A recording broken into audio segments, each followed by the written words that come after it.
So we're very glad to have you here today with us to close this exciting project. Before we start, just a quick reminder that ACE is an international nonprofit organization that has for mission to strengthen cooperatives and the cooperative movement by promoting innovative educational responses to social and economic changes.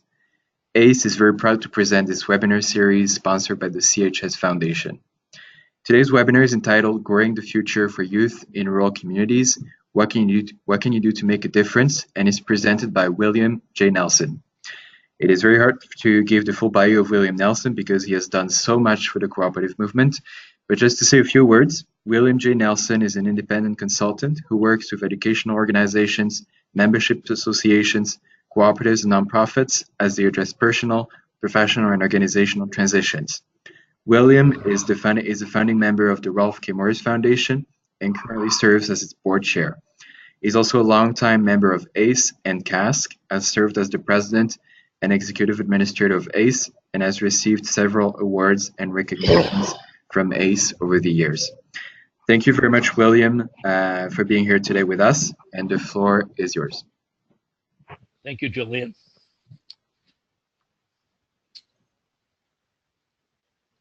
And yeah, are you giving me control of the PowerPoint, or what do we need to do here? So your screen is now displayed, so you have full control and everybody can see your presentation. Okay. Whoops. I'm not able to.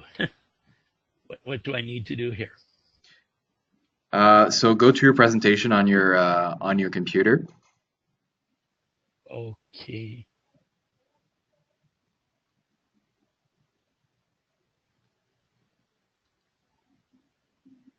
Let me think here.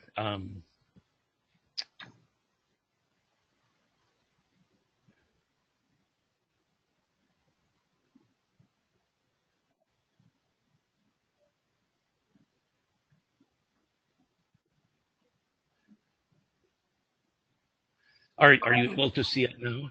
Yes, we are. That's perfect. Thank you. Oh, okay. Okay. Good. Well, welcome everyone. And I'll just repeating the title here. And right now I have in front of me the agenda, and I'll assume, unless someone tells me I'm in error, that we're in good shape to go here. Basically, the agenda will be split into two parts. Items 1 through 4 we'll go through first, and then the bulk of my presentation will be on number 5, and I'll explain that as I get to it. So the basic premise of the proposal and that this webinar is built around are really about 3 things. One, the first item, that youth of today and tomorrow have an opportunity to have a meaningful impact on rural communities through careers and entrepreneurship. And as we go through this, one of the things that I'll be reminding us is that this is going to be very heavily co-op biased, and I'll explain why, but I am also approaching it from the point of view of young people and next generation people developing and operating their own businesses, or working in businesses in rural communities. And by the way, I think much of what I'm saying certainly could apply in urban areas, but I do want to focus on some unique aspects of rural communities. So item number 2 under the premise, including the use of co-op business models, but also nonprofit organizations, family-owned businesses, corporate models, and a range of public and private partnerships. And a key part of this is about preparation for the future. One of my academic degrees is in studies of the future. And throughout my career, I have used it really from a systems approach of looking at how we can, think about where we've been and where we are, and where we can, how we can influence our own future, as well as those things we care about. So formal education, training, internships, apprenticeships, leadership development programs, business and development programs, and access to capital. And I'm going to be talking about all of those things, except not in detail about access to capital except that, as you'll see in my in a slide here in a moment, it really is about capital and resources. So, and the key points I want to make first is that using our own voice, which admittedly mine is a bit strained today. I've been recovering from laryngitis, but hopefully it'll work. And then, and again, talking about where we've been and where we're going. A second concept, thinking and acting, big and small, and then what I'm calling a few good theories. So this slide is really intended to allow me to just comment a little bit about my own background and how this fits in. I did grow up in rural Minnesota on a farm, was educated through college and in graduate school. I was fortunate in retrospect to have figured out when I was 17 years old what I wanted to do with my life. And that was really focus on how we feed people and make sure people are fed. But it's more than just food, and it's about how we do it politically, economically, et cetera. So I did the education and training, and throughout my academic career and business career, I've really tried to focus on putting purpose into practice. And it's about capacity building. And one of the main themes of what I'm going to talk about today are how do we, in order to have a future for rural youth in rural communities, how do we help build organizational capacity and professional development as a key part to doing that. And the last point on this slide is that time horizons change. I'm in a different position now than when I was 17 years old, but in the long view of things, I'm still very much working on what I set out to do, and I'm going to share with you some examples of that as we go through the presentation. So on a slide, I indicated the big history and having a few good theories. For some years, I have sort of used this concept in front of you about a caravan on an immense journey as sort of a guide in my life. It's not a religion or anything like that, but the concept comes from a book by the naturalist Lauren Isley, who talked about the caravan of humanity. And right now, there are about 7 billion of us on the caravan.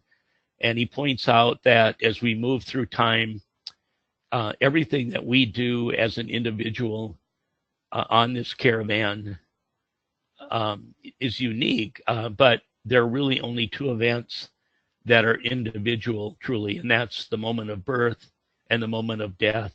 And everything else in between we do with other people.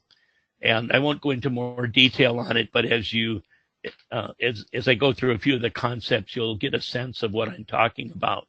We're looking at the long haul, okay? And then Arthur Clarke, who said that behind every person now alive stands a ghost of 30 people, for that is the number by which the dead outnumber the living.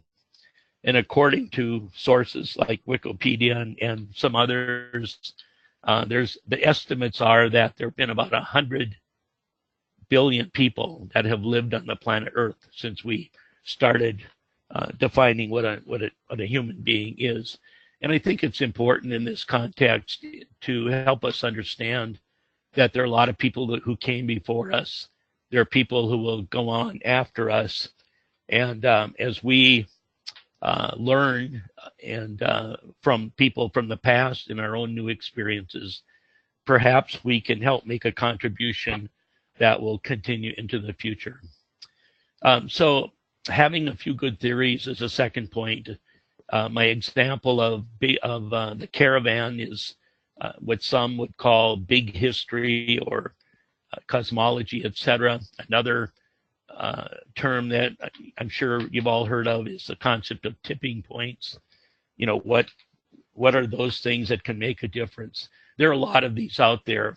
One of the more recent ones that I came across is the concept of singularity, which, if I understand it right, that's somewhere in about 2040, artificial intelligence is going to overtake human intelligence. And the people who were talking about this called it singularity.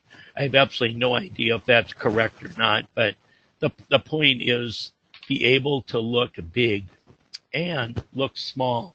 And one of the concepts in there is that I have found to be very useful, and I try to encourage people is be able to think big but also act small. Be able to think abstractly but also concretely. Be able to live and act in the immediate but also in the long term. And I think that some people are skilled or inclined to be one or the other. And I don't know that it's realistic to be at maximum strength in either, but whichever side you lean on, if you're a practical person, you also need to be able to think big. And likewise, if you're an idealist, either learn how to do things or get to know people who know how to do things. The second item on here is social interaction. And this is just an example of a theory from sociology. There are many, of course, but this particular one I have found useful in the last few years to think about how we interact with each other. And basically the concept is that if you imagine the social world of people as a stage, and there's a front stage and a back stage, but there are two stages, front and back.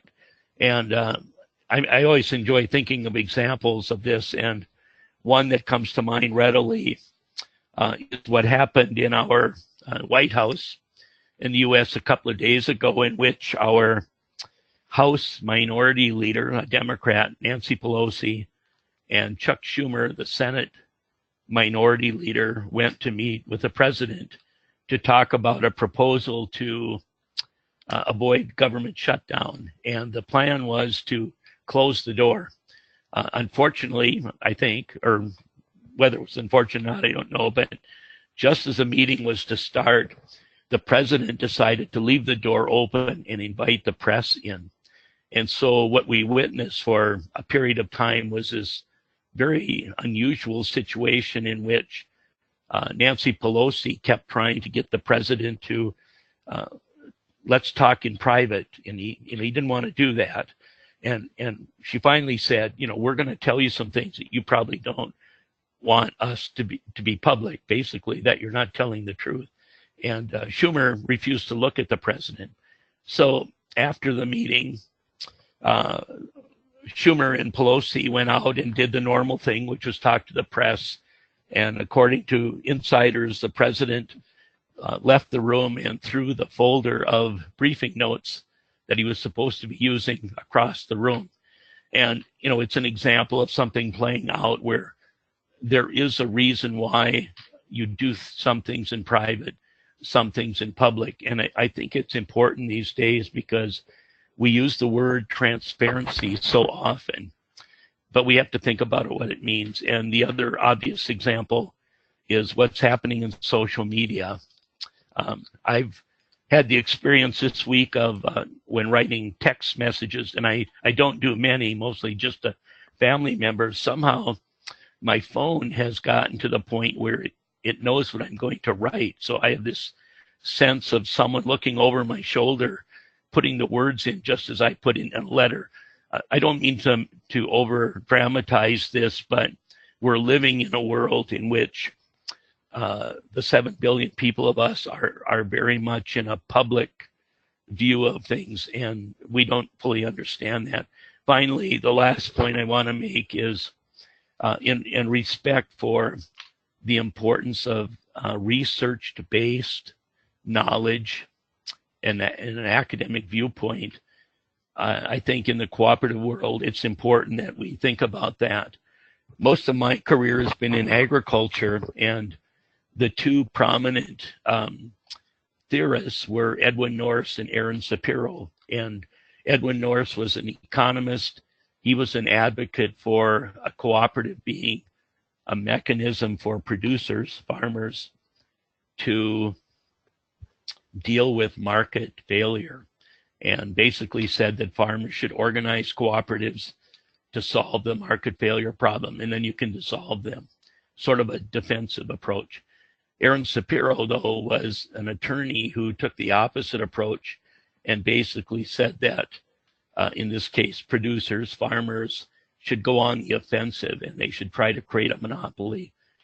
Shapiro was prominent in the U.S. in the 30s, I think, in the fruit and vegetable industry, and then went to Canada and was the leading person behind the wheat pools. And, two very different approaches. And today, in my mind, the leading theorist that I look to in the ag co-op world is Mike Cook from the University of Missouri and the work that he's done on co-op life cycles. So again, always have a few good theories in mind. So 2 slides here. Growing the future, challenges for youth and rural communities, changing demographics, information technology, lifestyle preferences, leadership management and technical talent or workforce, access to capital, and environment. Rather than dwell on the challenges, I'm going to go right to the solutions, and you'll see that it's the same list. And I just want to make a few comments about this. The demographics of rural populations is changing. Certainly we know that. I'm more familiar with the US than I am with Canada, but we have some similarities and differences. But it's a very dramatic change over time. Information technology is a major challenge if you're in a rural area and you don't have access to broadband or internet access, but that's changing. And I think it can be a very promising resource for the future. Lifestyle preferences are important. Leadership management and technical talent is important. And the example I would use from my own background in agriculture and rural communities is that here in the US at least, we're really experiencing a rapidly increasing deficit of talent in rural communities and in agricultural workforce. And some of that could be solved by being more open-minded and act and towards immigration. And I'm not going to go further on that topic, but just to say that it's really important. On the next slide, I crossed out capital, which I had on the problem area because so often in the co-op world we have it seems to always come up. What's the problem in access to capital? I think it's not exactly that though. Instead of capital, I inserted the words sustainable resources, and I think that's important because where capital can be a lot of different types of things. It can be money, but it also can be human capital and a lot of those types of things. And then the last one I put down as an environment, and that's the broad reference to not only climate change and weather issues and all of that. In agriculture, those things are really important, but also around sustainability. And I do think we have some major challenges ahead of us, but I'm also optimistic that rural youth can be a part of that solution and would be very willing to do that if we can help empower them and provide the resources. So quick agenda update here. I've covered the first 4 points, and what I'm going to do now is shift into some examples of what I see as innovations in cooperative education, rural development, and leadership. And then I'll do a summary. And I've broken this into 3 categories. The categories are somewhat arbitrary. As I show you my examples, I'm sure you'll see that they could also fit into another category. The first one is about education cooperatives. The second one will be on rural economic development. And the third one is leadership and professional development. So the first group, I'm going to include 3 of them. And I want to point out before I start on them that this is not by any means meant to be an exhaustive list.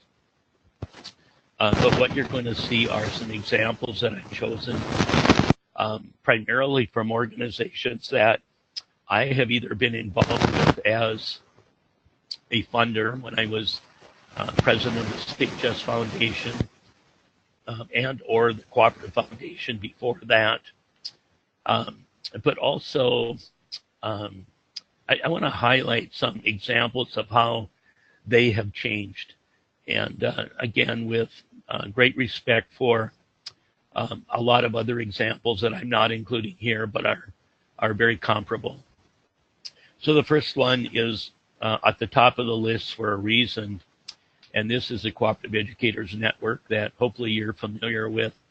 And I can say this unequivocally that in my entire career of being a cooperative educator, I don't think I've seen anything that has the promise that this effort has. I'm presuming that maybe all of you on listening today are aware of this, but it really is a significant effort. Not only the multilingual aspect, the collection of digital libraries, it's free, it's open, and without going into any more historical depth, but I came from an era where, regional ag co-ops, such as the one that I came from, but all the others had libraries for their members. Physical libraries, and those are really important, but they weren't continued. They're all gone now, I think, by and large. There may be a few around yet. Another slide on this, and this highlights a little bit the relationship with ACE. And as I go through this, you're going to see more references to ACE, and I hope that it will become clear why I'm highlighting that, and we'll end my comments with that.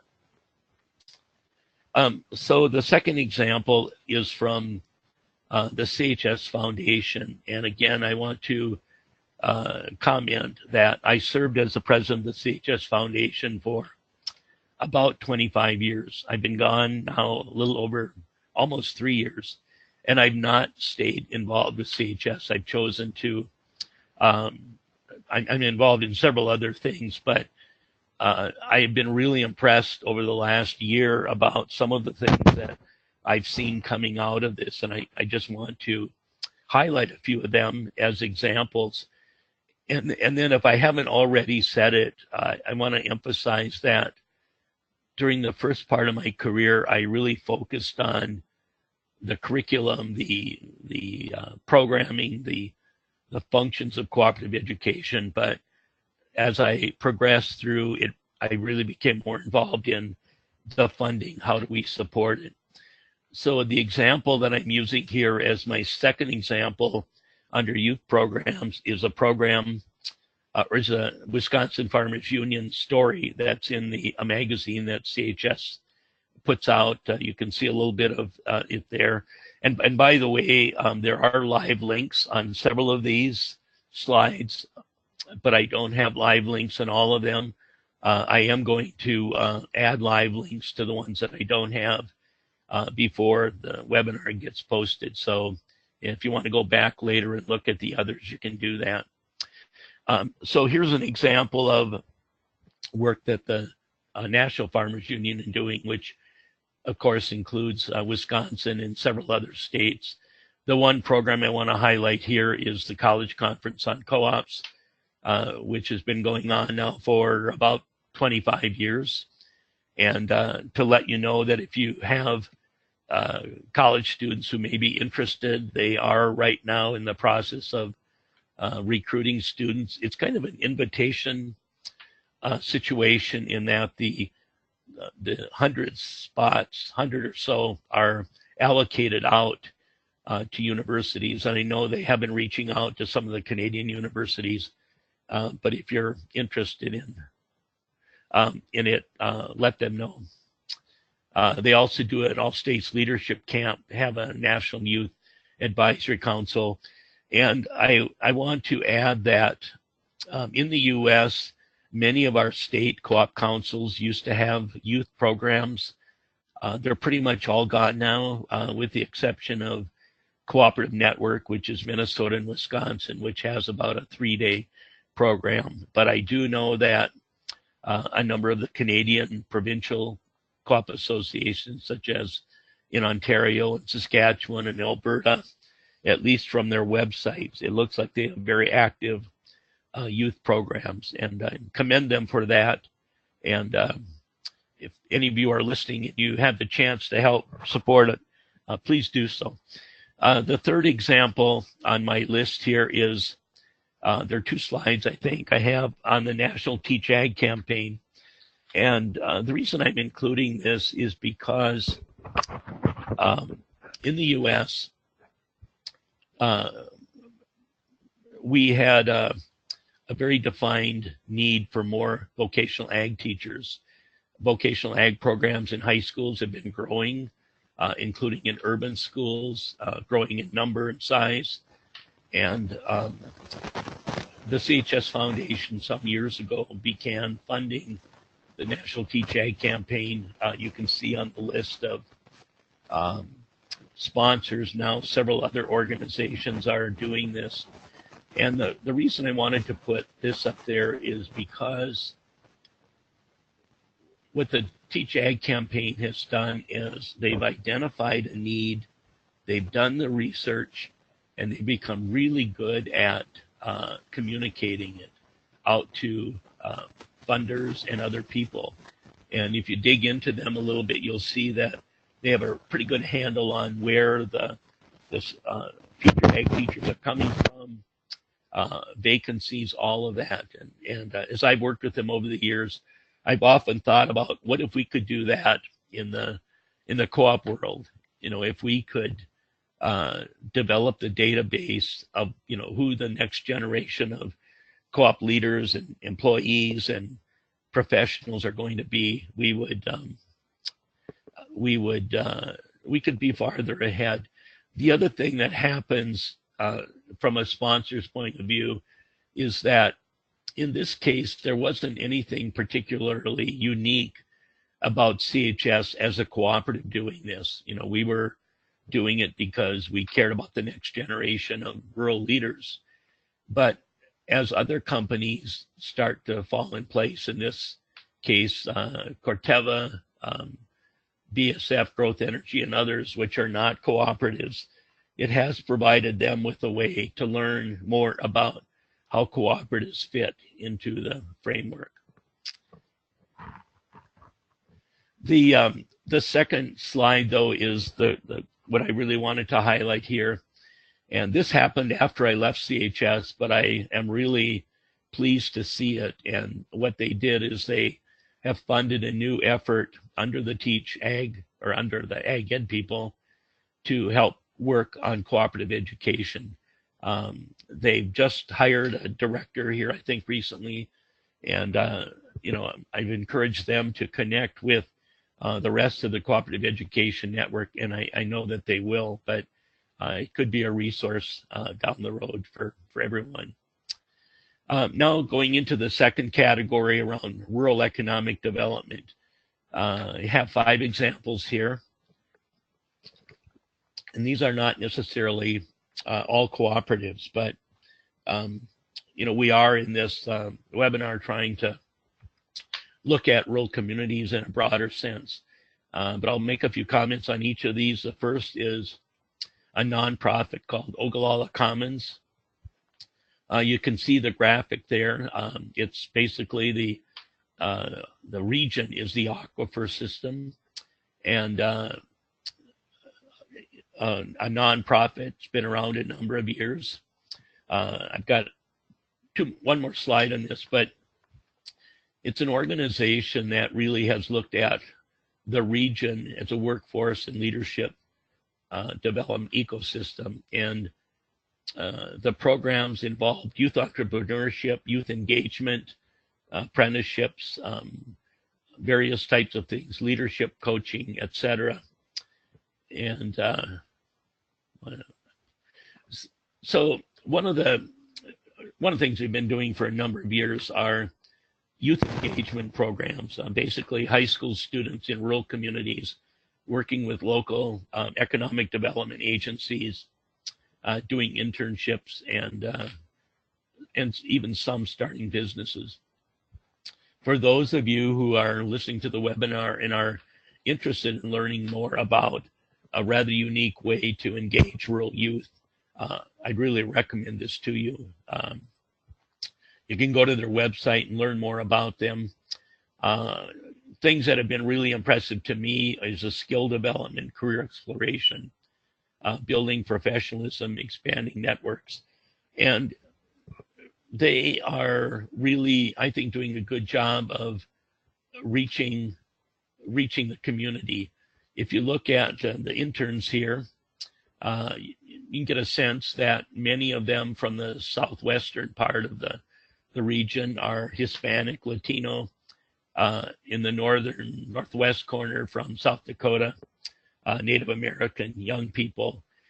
And these are internships that are funded by a lot of rural economic development offices. They don't pay a lot, but it's a really good, high quality learning program. And they've been able to develop a really sustainable program. The next 2 or 3 slides are about a second organization, the Federation of Southern Cooperatives, which is a African American organization primarily, some Hispanic in the southern part of the U.S., been around for about 50 years. And they are doing programs with rural youth across the region. You can see some of the topics there, and with some challenges. And the comment I want to make on this is that here's an organization that got started about 50 years ago in the civil rights movement in the U.S. And the people who've been running it, board members, staff, are basically all retiring now. And it's being taken over by young people. They've done a good job of providing transitions and mentorships. They're reaching out to urban areas, doing partnerships with urban gardens, for example, in Detroit and Cleveland. They're working with Tuskegee and other universities, and are really all about cooperatives. But it's kind of a unique program, and one that I think has a lot of promise. And then the next one in my group here is an organization called the First Nations Development Institute. As I indicate, you can Google them, but I will put the website on there. This has been an organization that probably has impressed me more than any other that we worked with. And you can see a list of some of their areas under there. They're really all about food and nutrition and empowering Native youth in rural communities. They have an excellent listserv. You go on their website, you can sign up for it. But if you have an interest in working in these communities or in rural development, I really encourage you to take a look at it. In my mind, it's a really phenomenal success story. Here's another little bit of an odd example. I think I've got one more after this that's like it. This is an organization that's actually a company, an LLP. They have large dairies in the upper Midwest, primarily in the Dakotas and in Southwest New Mexico. But what they have done is decided to invest in rural youth. And so they've been bringing people on board and have employees that are out working with rural communities and youth. And it's something that I think we're going to see a need for doing more of it. And my next example is exactly that. You may be familiar with Cooperatives First, a relatively new effort, about 2 years now, I think. They're funded by Federated Cooperatives, and based out of Saskatchewan. And again, it's an example of a company, in this case, a cooperative. The earlier one was basically a family-owned business that is investing in a number of areas that I think can help rural youth. Again, obviously, this program is very much focused and interested in cooperatives. So I think my last category, I have three examples. One is the Ralph Morris Foundation, and I'll move right into it. In my introduction, Julia mentioned that I'm the chair of the board. I was one of the founders. You can see our mission statement here.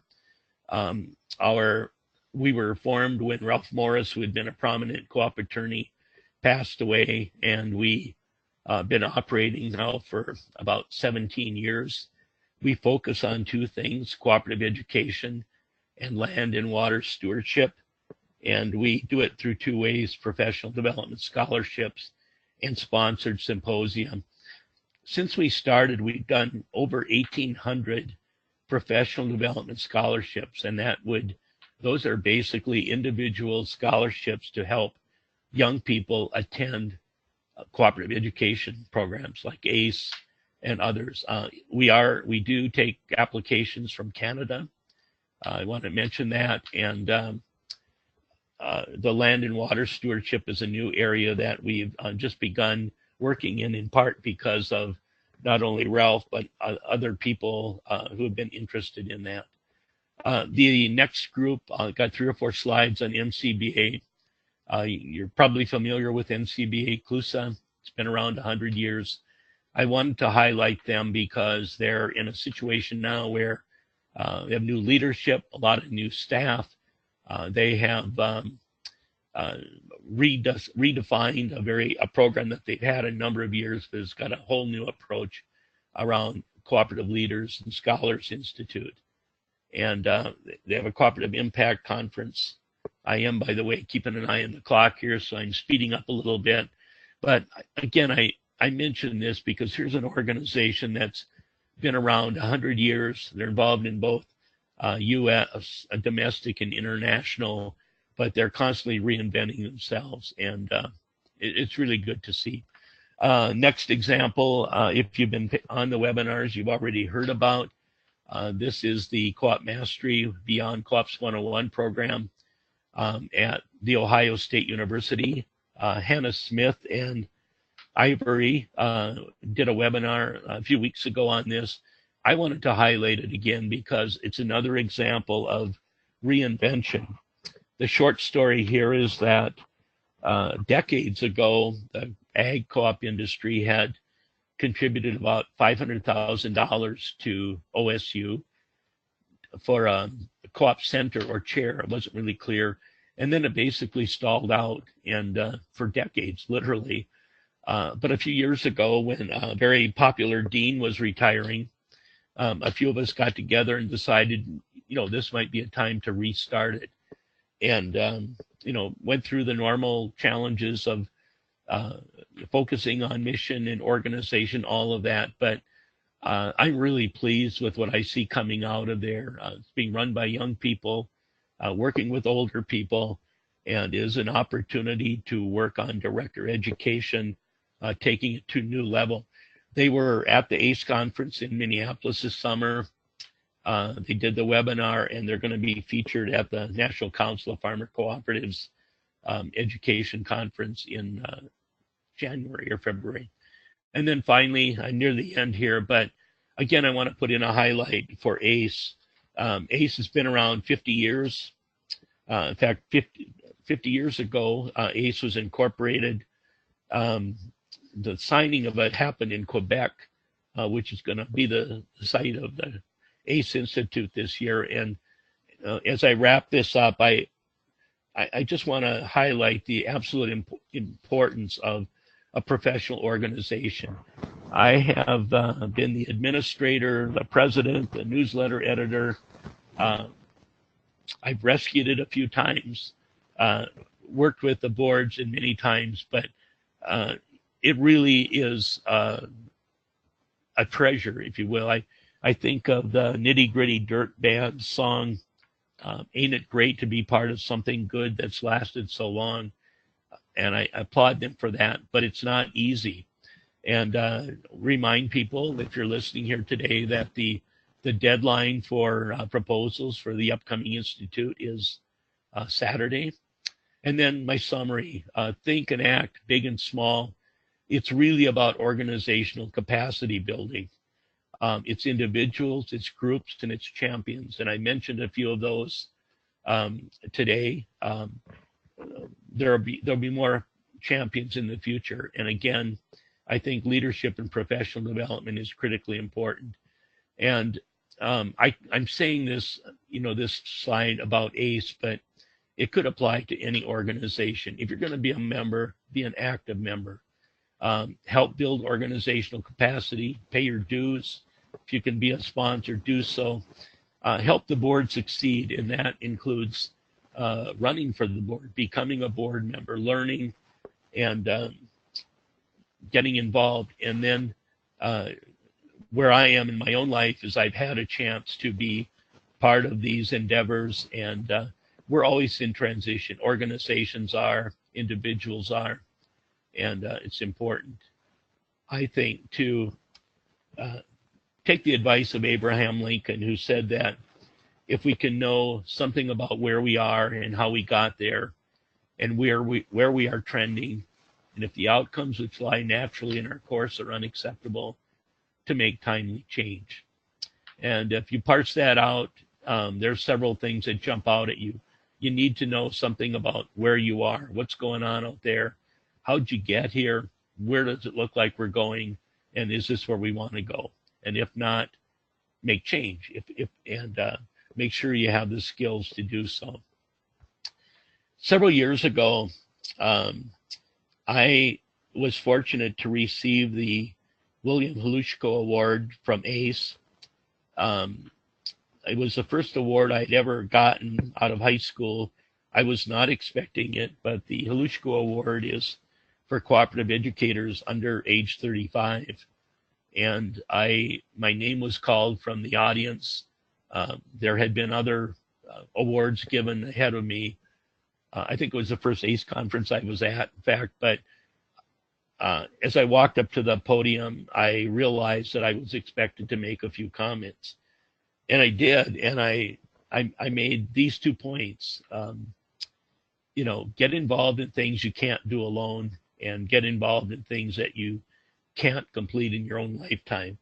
And I don't think I've ever given a speech or a presentation since then without using this. And I wanted to do that again today because I think the fact that we have an opportunity to participate in social organizations, whether they're businesses or nonprofits, but especially cooperatives, it gives us an opportunity to do things we can't do alone. And then finally, think longer than your own lifetime.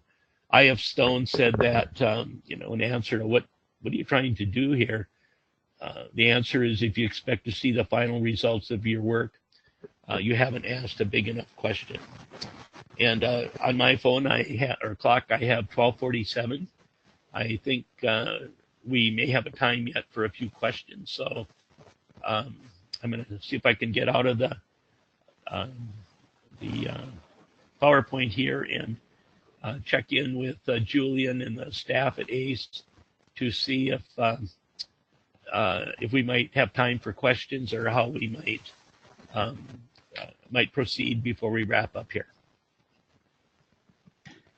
Thank you, William, for the great presentation. So if you have any questions at this point, you can use the chat box that's on the right side of your screen. So we'll wait a couple minutes for questions, and if there's none, then we'll just wrap things up. Okay.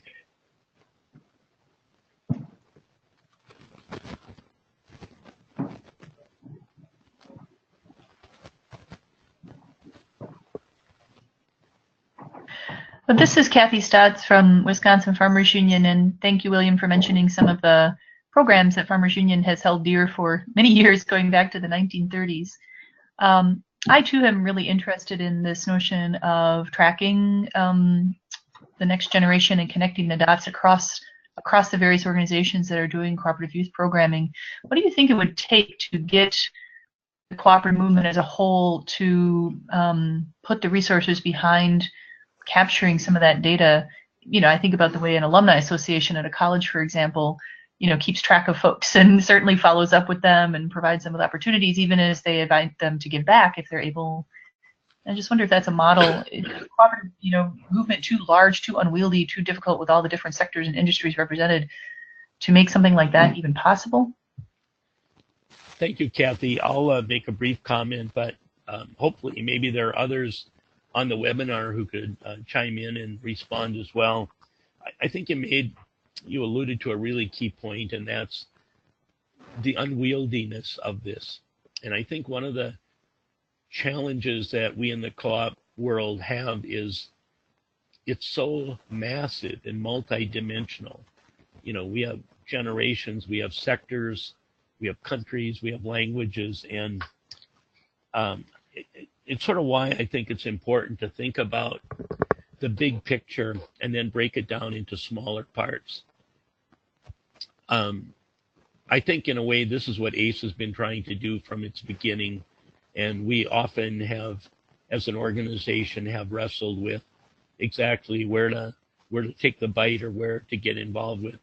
But I think the platform that we talked about that Aaron Hancock and others are working on are a great start. And I think the use of tracking technology in the sense of social media and other possibilities may go a long ways towards this. And by the way, alumni associations and others struggle with this as well. So it's not unique to us, but I do think it's a worthy endeavor.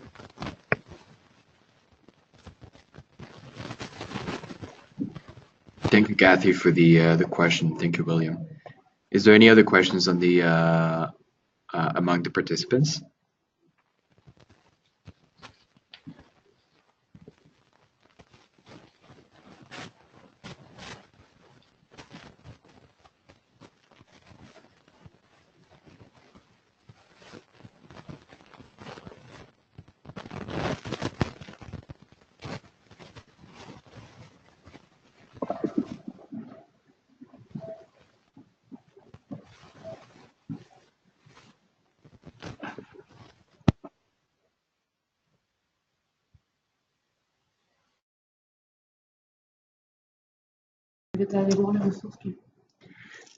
So we have a question here from Margaret Bow.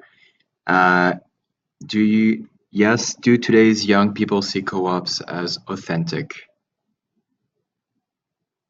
I think it's an interesting way of putting the question. Let me try and answer it this way. One of the things that's really impressed me over the last few years is what I see young people interested in, and many of them that I come in contact with don't necessarily identify it as a co-op, but they talk about, here's what we'd like to see done, is there a way to do it, etc. And mind you, I have heard a lot of that through the lens of being a funder.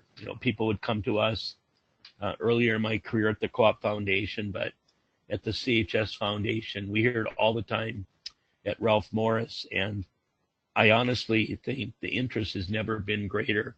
The question about whether or not co-ops are authentic maybe is a little bit of a different question, and I guess one way that I would think about answering it is, again, from my own background, if someone looked at a cooperative like CHS, which is a Fortune 100 company, the largest in the US, owned by farmers, and said, well, is that really a co-op? And we heard that all the time. And the answer I would give is it absolutely is. It's owned by farmers. The board members are all farmers, producers. But it's different than, say, an REI or a food co-op and others. So I think in most of the experiences I've had, I would say co-ops are very authentic. The question of whether youth see them as that or not, I don't know the answer to, but I would put the onus on those of us who are coming from established co-ops, or if we're in co-op development, to find a way to communicate and demonstrate that. And obviously, just saying you're authentic doesn't do it, but act that way, be that way. But the overall challenge is a lot of people simply don't know what co-ops are. One of the examples I was going to mention from my own background is after I left the farm, and by the way, didn't know a thing about co-ops, but I was in college in Western Minnesota, a rural community, and got involved with Vista Volunteer, which was a sort of a domestic version of the Peace Corps. And he was working on getting rural youth involved in entrepreneurship and starting businesses. And I was helping him. And we formed an organization and did bylaws and articles. But it wasn't until years later that I realized we should have done it as a co-op. And the reason we didn't is that none of us knew what we should have known about being a co-op. So that was a long time ago, but I think it's even much, much more the case today. I think that's one of the things that I find really interesting about the Co-ops First program is that they've got some great communications mechanisms and very good staff, and they're dedicated, I think, to getting the word out. And my hat's off to Federated Co-ops as a business which is seeing the value in investing some of its owners' money into doing this. Sorry for the long answer, but I hope they do. If not, we should make sure we earn it.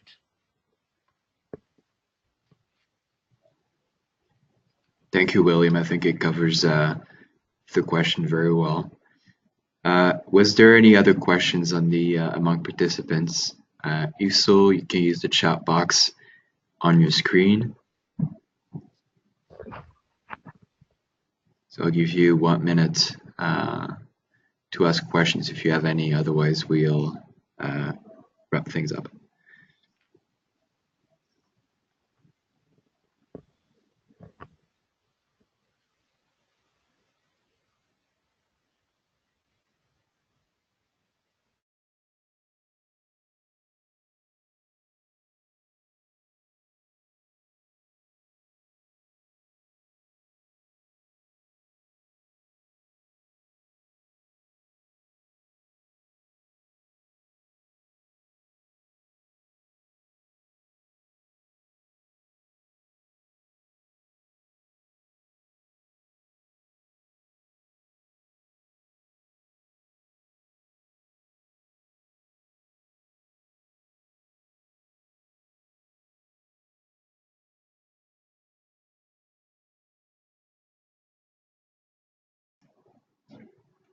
All right, so this concludes our webinar series. This was the last webinar for 2018, a webinar series that was funded by the CHS Foundation. So thank you to the CHS Foundation for the support.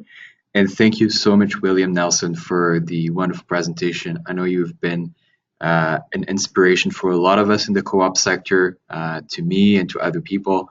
So I thank you for the presentation, for all the things that you do in the co-op sector, and we hope to see you around again in the future. Just on the webinar series, the whole series is going to be available on YouTube in January. ACE has created a page on YouTube, a YouTube account, to share all the videos. So if you've missed a webinar, you can watch them online in the new year. Some other news from ACE. Our next Institute in 2019 will be held in Montreal the last week of May. For more information, you can check on our website, ace.coop, and we hope to see you there. And finally, and I know this was mentioned in the presentation, we also have that CNET platform. The website is ed.coop.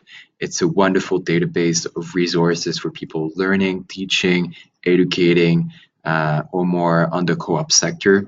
So if you want to find documents that could be of interest to you in the co-op sector, feel free to visit the website, ed.coop. So thanks again for participating today. Thank you, William, for the beautiful presentation. and we look forward to seeing you again in one of ACE's activities. Thank you.